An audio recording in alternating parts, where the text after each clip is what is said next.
Chers frères et sœurs en Christ, membres des églises branches, des églises associées, partout à travers le monde, et membres des sanctuaires locaux, et tous les membres même qui participent à ce qui est sur Internet, sur GCN.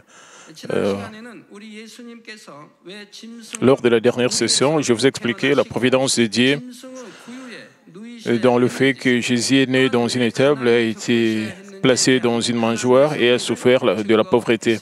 Je vous ai également parlé de bénédictions qui nous parviennent par cette providence. Selon la loi du monde spirituel qui dit que le salaire du péché, c'est la mort, l'humanité était destinée à la mort à cause du péché. Jésus a été pendu au bois et a versé son sang pour nous sauver.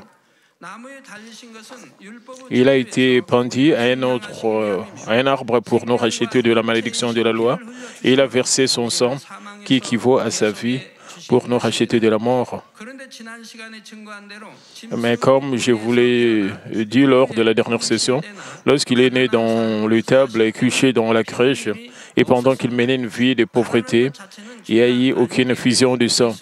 Il n'a pas eu besoin de verser son sang pour nous racheter de la pauvreté, car la pauvreté en elle-même n'est pas un péché. Mais pour nous racheter de nos péchés, il a fallu verser du sang. Il a également dû verser son sang pour nous guérir de nos maladies et infirmités, car ces choses sont causées par le péché.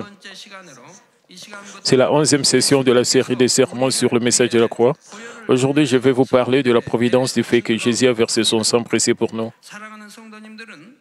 À travers ces messages, j'espère que vous prendrez conscience plus profondément de l'amour du Seigneur qui a reçu les souffrances et a versé son sang pour nous et que vous lui rendez grâce au fond de votre cœur. Du fond de votre cœur. Je prie également au nom du Seigneur que vous soyez libérés de toute maladie et infirmité par le sang précieux et que vous profitiez de bénédictions d'une bonne santé. Chers frères et sœurs en Christ et téléspectateurs de GCN, lorsque le moment de la crucifixion est venu, sous la providence de Dieu, Jésus a été arrêté par les Juifs et remis à la cour de Pilate, le gouverneur de Judée. Pilate savait que Jésus était innocent, mais vaincu par la pression de la foule, il a permis que Jésus soit flagellé et crucifié. La crucifixion est une punition très dure, mais la flagellation n'est jamais non plus une punition légère.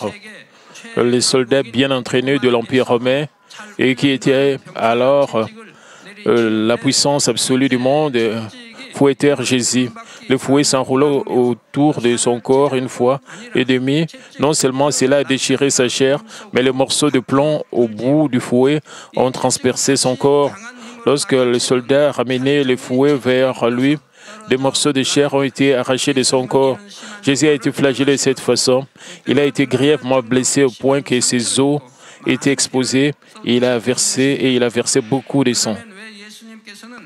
Pourquoi Jésus a-t-il été gravement tourmenté par la flagellation? Pourquoi dit-il verser du sang? Pourquoi Dieu a-t-il laissé son Fils unique souffrir de si grandes souffrances? Ésaïe 53, 5 à 6 dit « Mais il était blessé par nos péchés, brisé par nos iniquités. Le châtiment qui nous donne la paix est tombé sur lui, et c'est par ses meurtrissures que nous sommes guéris. »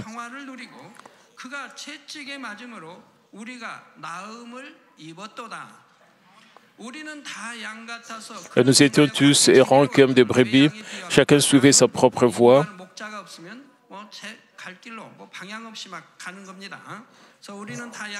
Pourquoi la Bible nous compare à des brebis?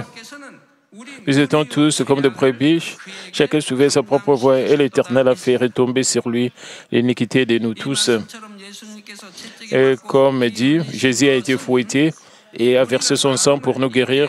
Nous en parlerons plus tard dans ce sermon, mais Dieu a promis dans Exode 15 à 26, il dit, si tu écoutes attentivement la voix de l'Éternel, ton Dieu, si tu fais ce qui est droit à ses yeux, tu prêtes l'oreille à ses commandements, et si tu observes toutes ces lois, je ne te frapperai d'aucune de maladie. Il dit, si nous gardons ces commandements, que nous ne péchons pas, aucune maladie ne nous frappera. Autrement dit, pour être guéris d'une maladie, nous devons d'abord recevoir le pardon de nos péchés. Matthieu 9, 2 dit, et voici, on lui amenant un paralytique couché sur un lit. Aujourd'hui, les gens viendront en fauteuil roulant, mais à l'époque, il n'y en avait pas. Les gens menaient un paralytique allongé sur une natte qui était probablement portée par 4 hommes, 2 hommes de chaque côté. Voyant leur foi, il dit au paralytique, prends courage, mon enfant, tes péchés te sont pardonnés. Lorsque Jésus donna un ordre, le paralytique fut guéri et s'éleva et marcha. Avant de guérir un malade, Jésus a d'abord résolu son problème de péché. Avant de résoudre le problème du péché, il a d'abord vu sa foi. Seulement par la foi, nous pouvons être pardonnés de nos péchés. Seulement quand vous avez la foi, nous pouvons vivre selon la parole, nous pouvons être justifiés et devenir enfants de Dieu en vivant dans la lumière. Ainsi, Jésus a vu sa foi et a agi selon sa foi. De plus, dans Jean 5, 14, Jésus dit à une personne qui a été guérie depuis, Jésus le trouva dans le temple et lui dit, « Voici, tu as été guéri, ne pêche plus de peur qu'il ne t'arrive quelque chose de pire. » Pourquoi quelque chose de pire pouvait lui arriver? C'est parce que si quelqu'un commet de nouveau le péché, quelque chose de pire peut arriver. Mais s'il ne commet pas de péché, il n'y aura pas quelque chose de pire qui lui arriverait.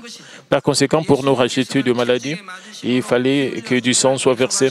Jésus a été fouetté et a versé son sang pour nous racheter de nos péchés et a souffert la douleur à notre nom pour nous libérer de toutes les douleurs liées aux maladies. Chers frères et sœurs en Christ, Matthieu 8, 17 dit, enfin, il dit, il a pris nos infirmités. Les infirmités ne font pas référence à certains germes ou virus, mais ce sont des choses impossibles à guérir par la médecine comme les handicaps innés, le fait de boiter, la polio, etc. Et c'est chargé de nos maladies. 1 Pierre 2, 24 dit, « Lui qui a porté lui-même nos péchés à son corps sur le bois, afin qu'au mort au péché, nous vivions par la justice, par lui, par ses maîtrises duquel vous avez été guéris. » Il ne dit pas « vous serez guéris », mais « vous avez été guéris ».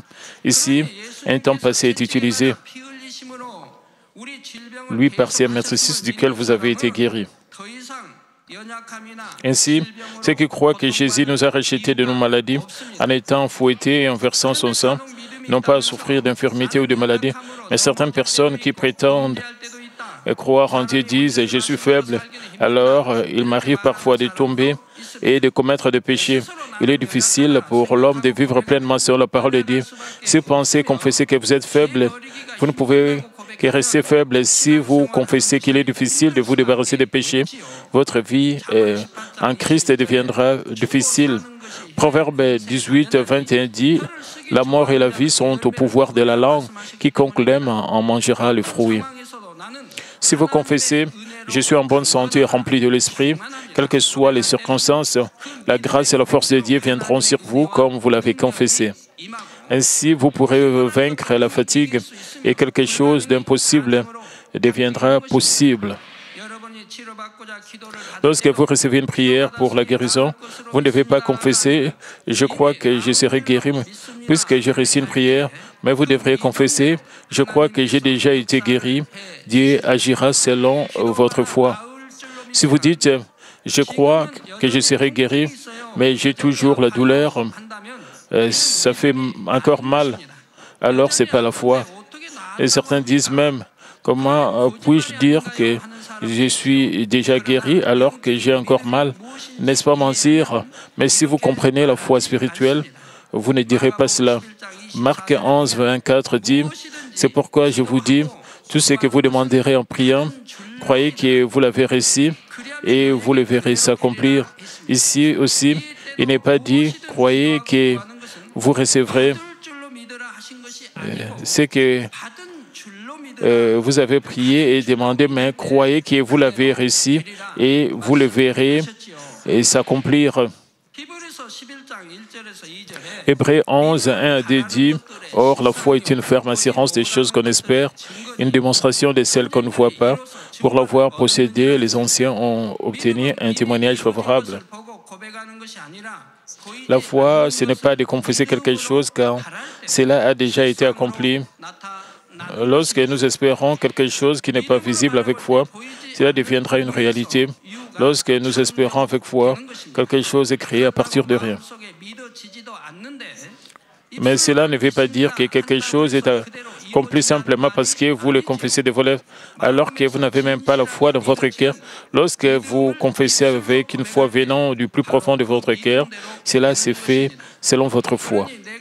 Par conséquent, confessez que vous avez déjà été guéri et que vous avez déjà reçu une réponse. Ne pas mentir, c'est une confession de foi spirituelle.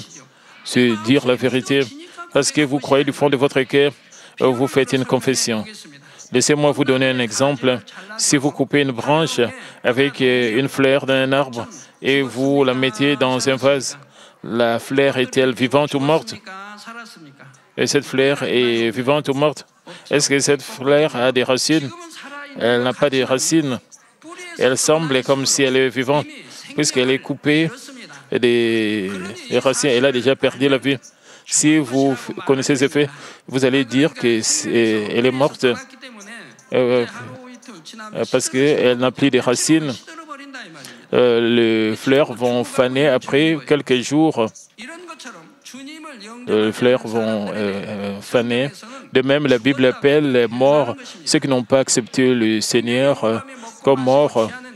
Ils respirent, mangent et boivent, certes, mais la Bible dit qu'ils sont morts parce qu'ils n'ont pas la vie éternelle, parce qu'ils sont destinés à pour l'enfer. C'est pour cela que la Bible les appelle des morts. Ils semblent être en vie pour le moment, mais ils finiront finalement en enfer. Ainsi, la Bible les appelle morts. Ils sont morts en considérant leur avenir. C'est la même chose avec la guérison d'une maladie. Quand on espère avec foi, si vous croyez confesser, le germe ou le cancer a déjà été brûlé par la puissance de Dieu. Les maladies et les infirmités m'ont déjà quitté. Le Seigneur agira selon votre foi. C'est parce que Jésus a déjà été fouetté et a versé son sang pour nous racheter de nos infirmités et de nos maladies. Mais si vous ne le croyez pas ou si vous ne confessez pas avec foi, votre maladie ne vous quittera pas. Peu importe combien de fois vous recevez de prières, vous continuez à croire dans votre cœur. Je suis toujours malade, je ne suis pas encore guéri. Ainsi, vous êtes toujours malade. À moins de briser ces pensées négatives, vous ne pourrez pas expérimenter l'œuvre de Dieu. Si vous dites « je crois », sans impliquer vos pensées charnelles, alors le parti du corps paralysé commence à bouger et vous pouvez vous lever, marcher, sauter immédiatement. Et quand j'étais en 4e année primaire, je me suis blessé une fois à une côte. Et depuis lors, mon corps s'affaiblissait ou pendant l'été, les symptômes réapparaissaient. Cela me ferait très mal et j'avais du mal à respirer à cause de la douleur. Mais comme j'ai accepté le Seigneur, même cette maladie a été guérie, ainsi que toutes les autres maladies. Environ 2 ans après ma guérison, j'ai ressenti quelque chose en soulevant quelque chose de lourd et j'ai recommencé à me faire mal. C'était si douloureux que je ne pouvais même pas marcher correctement. Ensuite, je me suis dit, notre Dieu est tout-puissant et il a guéri toute maladie. Pourquoi devrais-je avoir mal juste à cause de cette petite chose? Alors, j'y ai posé la main et j'ai prié sincèrement. Je crois que c'est là. Dieu, je sais que cela sera guéri immédiatement, sans douleur, après cette prière, et que je vais marcher, je vais très bien marcher. Ensuite, les pensées négatives ont disparu, et j'ai acquis la foi que Dieu agirait selon ma foi. Juste après la prière, je me suis levé et j'ai couru étonnamment. La douleur a disparu. Je ne pouvais même pas croire que j'avais souffert pendant des heures.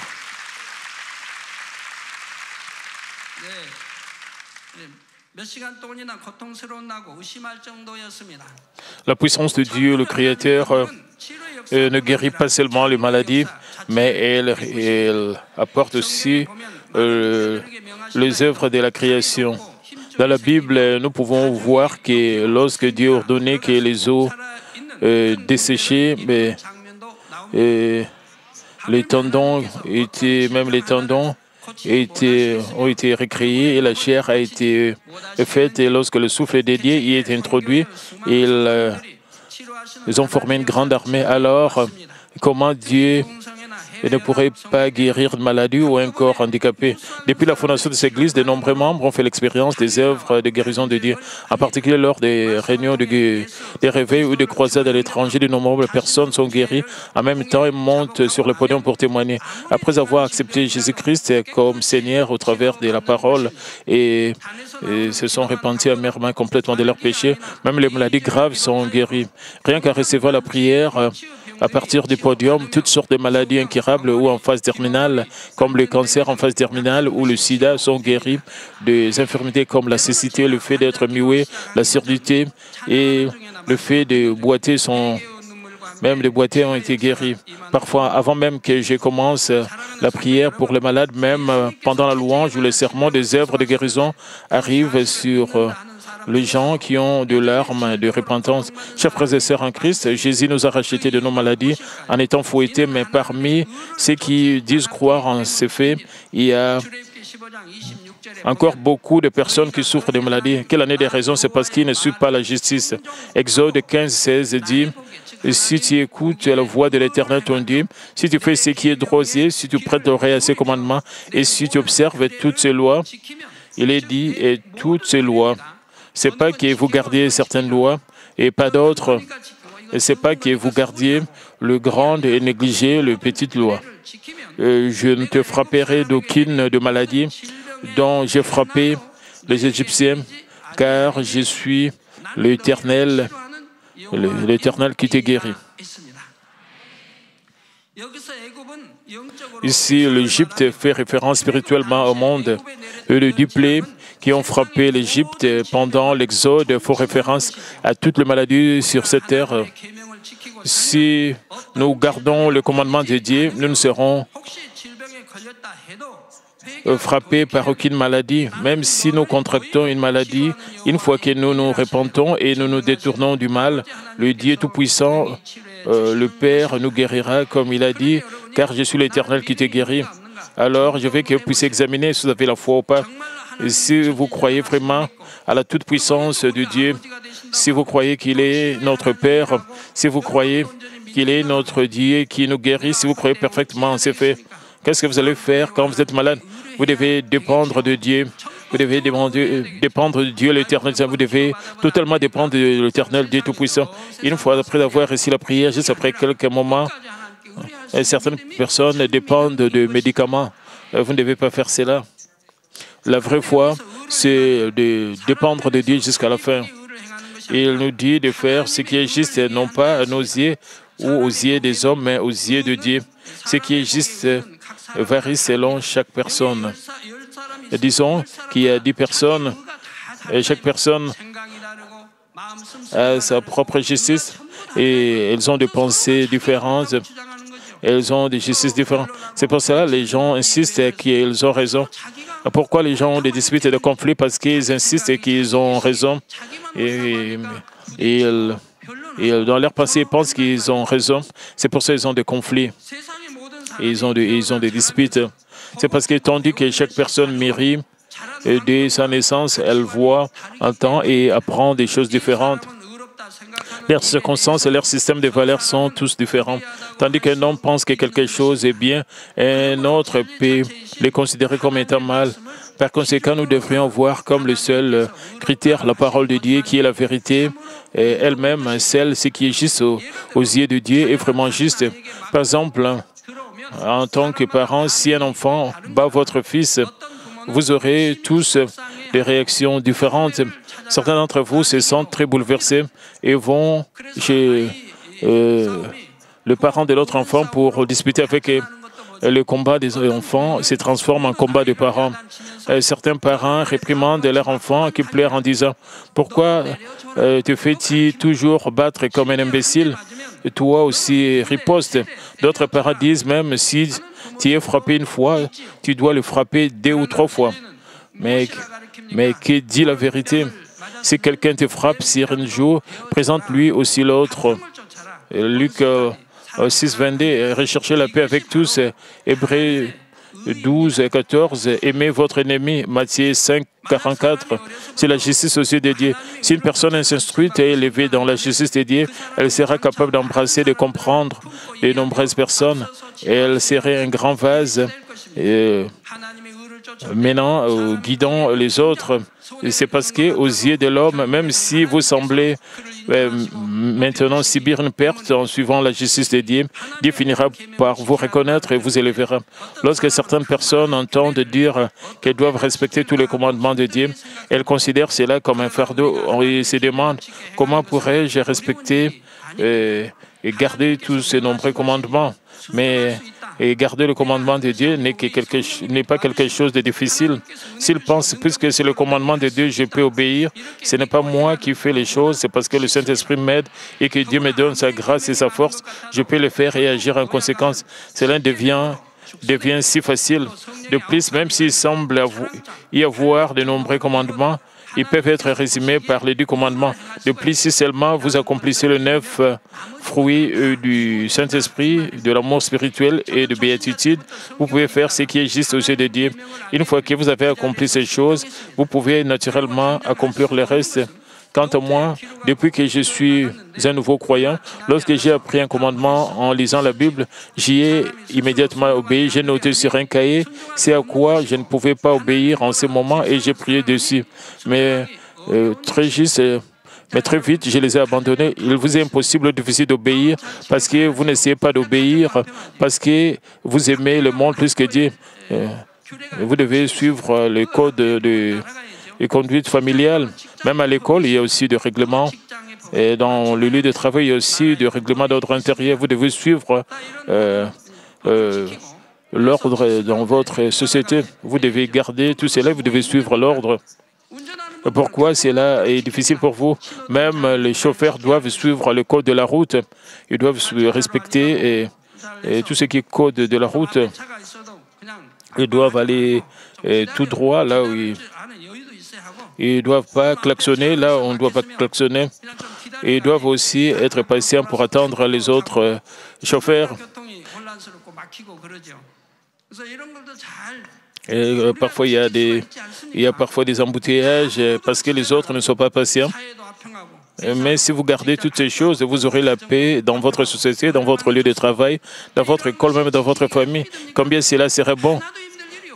Est-ce que cela est difficile de garder toutes ces lois, tout cet ordre? Si vous avez développé de bonnes habitudes, vous n'avez pas à sentir que cela est difficile. Si vous aimez vraiment Dieu, avez l'espérance pour le ciel, si vous aspirez à la gloire et aux récompenses du ciel, il ne vous sera pas du tout difficile de garder le commandement de Dieu. Il n'y a aucune raison pour vous que vous ne puissiez pas obéir. Ne pas les garder n'est pas difficile. Et pour moi, le garder, c'est facile. Et cela me rend plus heureux. Dieu le Père nous a sauvés, nous a donné son Fils. Il a préparé le ciel merveilleux pour nous, puisque c'est la volonté de Dieu. Et c'est sa parole. C'est vraiment très joyeux pour moi d'obéir à la parole de Dieu. C'était vraiment... Et si vous obéissez, c'est aussi une bénédiction. À l'époque où j'étais un nouveau croyant, je ne connaissais pas au sujet du ciel en profondeur. J'étais tellement reconnaissant envers Dieu de m'avoir guéri et parce que je l'aimais tellement, je l'aimais beaucoup, j'ai commencé à obéir inconditionnellement à ses paroles. Mais vous avez écouté, appris en détail les paroles concernant le ciel. Il devrait donc être beaucoup plus facile d'y obéir. Même si vous pensez, j'ai tellement de choses, j'ai beaucoup de choses, tellement de choses à me débarrasser, alors... Et quand pourrais-je me débarrasser de toutes ces choses? Vous n'avez pas à vous inquiéter. Et qu'il s'agisse de la colère, de la haine, de l'adultère, si vous priez intensément sur ce qui est le plus difficile à se débarrasser, offrez des jeûnes, et si vous vous en débarrassez, il vous sera facile de vous débarrasser d'autres choses. Lorsque vous arrachez la racine principale d'un arbre, vous pouvez arracher ensemble d'autres racine mineure, c'est la même chose. Chers frères et sœurs en Christ, dans 2 Chroniques 16, nous voyons un récit concernant le roi Asa du royaume du sud de Juda. En fait, le roi Asa a très bien servi Dieu, mais lorsque le roi du royaume d'Israël du nord est venu attaquer le royaume du sud, sa foi avec laquelle il s'était appuyé sur Dieu a changé. Il a donné un pot de vin à un pays païen pour lui demander de combattre le roi du nord. À son tour, un voyant vint réprimander le roi. Il informa le roi que même lorsqu'une armée païenne aussi puissante attaquait, Dieu chassa l'ennemi parce que le roi dépendait de Dieu. Et comme le roi comptait désormais sur l'armée des païens, Dieu avait détourné sa face de lui. Alors, quand il dépendait de Dieu seulement, Dieu l'a protégé. Comme il ne dépendait plus de Dieu, mais du monde, Dieu a détourné son visage de lui. 2 Chroniques 16, 9 dit « Car l'Éternel étend ses regards sur toute la terre. Dieu sonde tout le coin de la terre et l'univers entier pour soutenir ceux dont le cœur est tout entier à lui. » Cela signifie que Dieu montre sa puissance à ceux dont le cœur est tout entier à lui avec toute leur volonté, force et sincérité. Et tu agis en insensé dans cette affaire, car dès à présent tu auras des guerres. Même après avoir entendu cette réprimande, le roi Asa ne s'est pas repenti. Au contraire, le roi a persécuté le voyant et a continué à ériger le mur de péché contre Dieu. Finalement, il fut gravement malade du pied au cours de la 39e année de son règne. Une personne avec un grand vase va écouter aussi une réprimande. Le roi Saül a été réprimandé par le prophète Samuel, l'homme de Dieu, mais il n'a pas écouté. C'est pour cela qu'il a terminé sa vie misérablement et il a rencontré une défaite misérable et une mort misérable. Mais David qui a été médié, et quand il a commis une erreur et un péché, l'homme de Dieu a pointé du doigt son péché. Et il se repentit immédiatement du fond de son cœur en confessant sa faute. Il se repentit immédiatement. Et puis, il a surmonté avec joie ses épreuves. Et c'est un homme avec un grand vase. C'est pour cela que Dieu aimait beaucoup David et l'a utilisé pour des buts précis. Il est devenu un roi et qui a montré un exemple, le meilleur exemple, comme l'un des meilleurs exemples, comme notre ancêtre de la foi. Ainsi, le roi Asa fut gravement malade au cours de la 39e année de son règne. Alors, qu'aurait-il dû faire? Et que devez-vous faire dans cette situation? À ce stade, il aurait dit se repentir complètement et dépendre de Dieu. Pourtant, le roi Asa ne cherchait toujours pas Dieu, mais des médecins. En tant que roi, il devait connaître tous les bons médecins. La Bible mentionne de médecins, c'est-à-dire aux prières, n'est-ce pas? 2 Corinthiens 16, 13 dit « Asa se coucha avec ses pères, il mourut, et la 41e année de son règne. Finalement, il est mort de cette maladie. S'il s'était appuyé sur Dieu, Dieu aurait été content, il aurait parfaitement guéri afin qu'il vive plus longtemps. Mais comme il comptait sur le monde et sur les hommes, il ne put voir l'œuvre de Dieu et mourit de la maladie. Dieu était profondément découragé par lui. C'est pourquoi il a fait mentionner cela dans la Bible.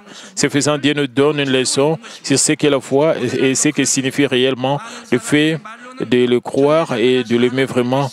C'est pareil aujourd'hui. Beaucoup de gens disent aujourd'hui, je crois au Dieu Tout-Puissant, je crois en Dieu qui gouverne notre vie et notre mort, nos bénédictions et notre malédiction. Mais que font-ils si quelque chose leur arrive? Ils ne comptent pas sur Dieu, mais sur le monde. Ils ne demandent pas Dieu par des prières, mais dépendent de médecins et de médicaments. Peu importe combien ils attendent et connaissent la parole de Dieu, parce qu'ils ne respectent pas les commandements, ils ne gardent pas les commandements de Dieu et qui n'aiment pas Dieu du plus profond de leur cœur, ils n'obtiennent pas la foi spirituelle par laquelle ils peuvent être guéris. Vous avez le droit de devenir enfant de Dieu en recevant le Saint-Esprit. Maintenant, si vous sortez des ténèbres, agissez dans la lumière et la justice, vous pouvez abattre le mur de péché entre vous et Dieu. Dans la mesure où ce mur est abattu, vous acquérez la foi par laquelle vous pouvez vraiment croire. Dans la mesure où vous avez et ce genre de foi, vous pourrez expérimenter les œuvres de Dieu dans tous les aspects de votre vie. Vous n'attraperez aucune maladie, même si vous en contactez une fois que vous avez déjà été guéri et les résolu immédiatement. Permettez-moi de conclure le message. Chers frères et sœurs en Christ et téléspectateurs de GCN TV, dans le monde, combien une personne doit-elle souffrir pour guérir d'une seule et grave maladie? C'est lui coûtera une fortune. Elle devra endurer de grandes douleurs pendant le traitement. De plus, il n'y a aucune garantie de guérison complète. De plus, même si elle est guérie après l'opération, elle pourrait continuer à en ressentir les séquelles. Beaucoup de gens le font, n'est-ce pas? La maladie peut également revenir, réapparaître. Mais si vous comptez entièrement sur Dieu et démontrez votre foi, vous êtes parfaitement guéri sans douleur ni séquelles. De plus, votre foi grandira considérablement grâce à l'expérience de la guérison. En rendant gloire à Dieu, vous pouvez sauver de nombreuses âmes. Vos avantages peuvent être doubles, triples, quadruples ou plus.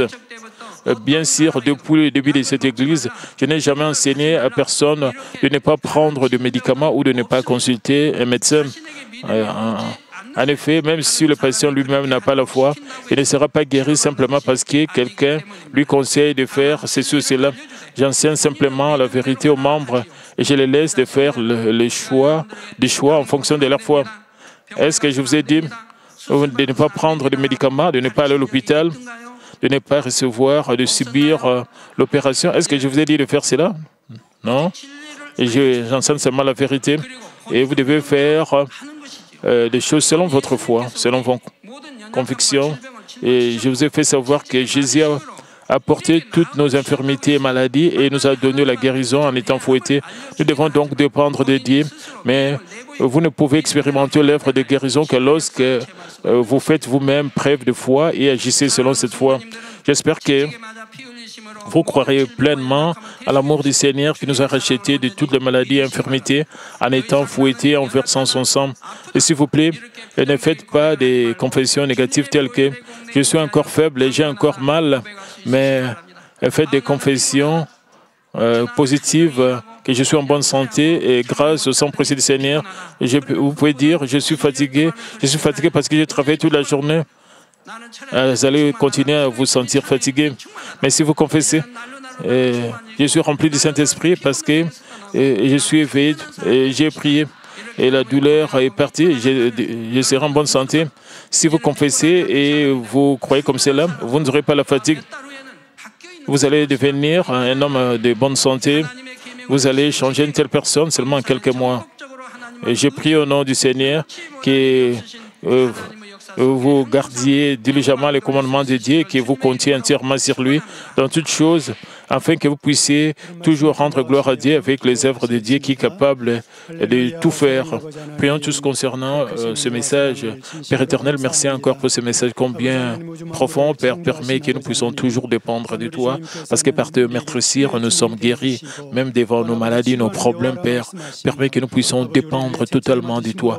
Père, aide-nous avec l'aide du Saint-Esprit, toujours à dépendre de toi, toujours à compter sur toi, à nous appuyer toujours sur toi. Nous voulons, Père, te glorifier à travers tous nos problèmes. Nous voulons complètement nous confier en toi, en toutes choses, Père de gloire. Nous voulons toujours te suivre, Père. Nous voulons vraiment garder tes commandements. Nous voulons détruire tout ce qui est mur de péché devant nous et toi, démolir ces murs de péché pour que nous puissions recevoir ta grâce, que nous puissions expérimenter tes œuvres, Père. Aide-nous, Père de gloire, Seigneur, à marcher de cette manière dans notre vie chrétienne, à marcher dans la vérité, dans la lumière. Père, permets que nous puissions te plaire, permets que nous puissions toujours obéir à la voix du Saint-Esprit, Père. Permets que nous puissions marcher dans l'amour selon ta parole. Au nom précieux de notre Seigneur Jésus-Christ, je sais prier. Amen. Maintenant, nous allons recevoir la prière pour malade du pasteur principal. Si vous êtes malade, posez votre main sur votre partie malade. Si vous n'êtes pas malade, posez votre main sur votre poitrine pour le désir de vos cœurs et recevez cette prière avec foi. Alléluia, Dieu Tout-Puissant, Dieu d'amour. Et s'il te plaît, pose ta main sur tout le croyant qui reçoit cette prière maintenant. Oh, montre tes œuvres transcendant le temps et l'espace pour surtout ceux qui reçoivent cette prière sur GCN, Internet, via satellite, des églises branches, des sanctuaires locaux et surtout les enfants de Dieu partout à travers le monde. Donne-leur la foi de croire du fond des salons de cœur. Chasse tout ce qui est pensée négative et doute. Chasse tout ce qui est test et épreuve. Du pied jusqu'à la tête, de parties internes, les jointures, le tissu, le cellule, toutes les parties malades, et consume-les avec le feu du Saint-Esprit et avec la lumière originelle. Au nom de Jésus-Christ, j'ordonne à l'ennemi diable et Satan toutes sortes de maladies, germes, virus, infirmités. Quittez-les, que la lumière brille.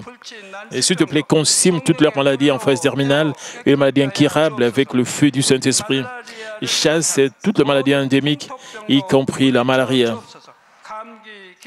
Toutes sortes de maladies contagieuses telles que le rhume, la grippe et la fièvre, quittez-les, protège-les de toutes sortes de germes et de virus.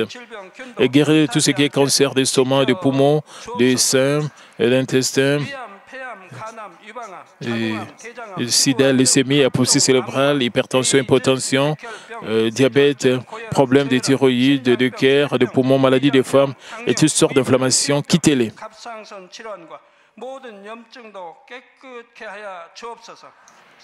Et guéris tout ce qui est polio, AVC, arthrite, hernie discale, douleurs dorsales, maux de tête, névralgie et toutes sortes de douleurs puissent disparaître. Épilepsie, autisme, dépression, névrose, autres maladies mentales, quittez-les. Toutes sortes de paralysies soient guéries, que les paralytiques se lèvent et marchent, et que leurs yeux puissent bien voir, que les oreilles puissent bien entendre, que les aveugles voient, que les muets parlent, que les sourds entendent. Guéris tous ce qui est fait secondaire de toutes sortes d'accidents, guéris leurs os fracturés, restaure tout ce qui est brûlé, permet que la station de chaleur puisse disparaître. Père, permet qu'il n'y ait pas de cicatrices qui restent. Purifiez-les toutes sortes de dépendances à la drogue, à l'empoisonnement et aux mauvaises substances. Que les tissus morts, les cellules mortes soient régénérés, ramène de mort à la vie. Donne à tes enfants la bénédiction de la conception. Recevez la bénédiction de la conception. Au nom de Jésus-Christ, j'ordonne à l'ennemi diable et Satan, les principautés de la puissance de l'air, les mauvaises forces dans le ciel, dans le lit céleste, leurs serviteurs, ceux qui ont mauvais esprit, esprit impire, esprit trompé, esprit de séparation, toute force de ténèbres, quittez-les. Ceux qui chantent de messages soient brisés, ténèbres, quittez-les, que la lumière brille. Et Père Dieu, donne à tes enfants la force de crier dans la prière et la puissance de rejeter le péché pour devenir sanctifiés. Et comme leur âme prospère, permet que tout marche très bien avec eux et que leur famille soit évangélisée.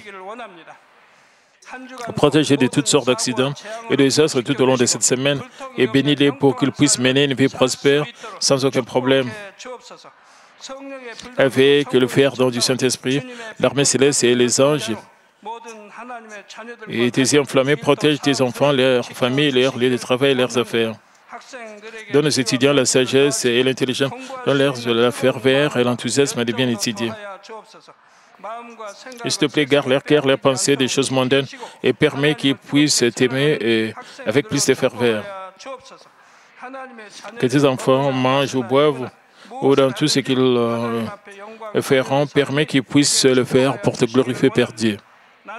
Qu'ils soient capables de témoigner au sujet de Dieu vivant en disant « J'ai rencontré, expérimenté Dieu, j'ai reçu ses réponses et ses bénédictions. » Père Dieu, merci, sois glorifié toi seul.